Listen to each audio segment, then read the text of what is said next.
27 February हा महाराष्ट्रातील जनतेसाठी एक खास दिवस आहे.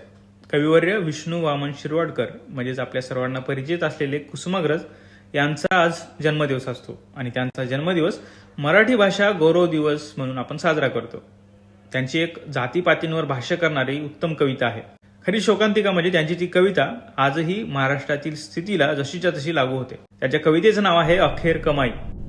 मध्यरात्र उलटल्यावर शहरातील 5 पुतळे एका चौथऱ्यावर बसले आणि टिप गाळू लागले.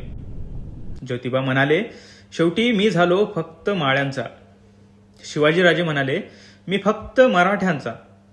आंबेडकर म्हणाले, मी फक्त बौद्धांचा. टिळक उद्गारले, मी तर फक्त चित्पावन ब्राह्मणांचा.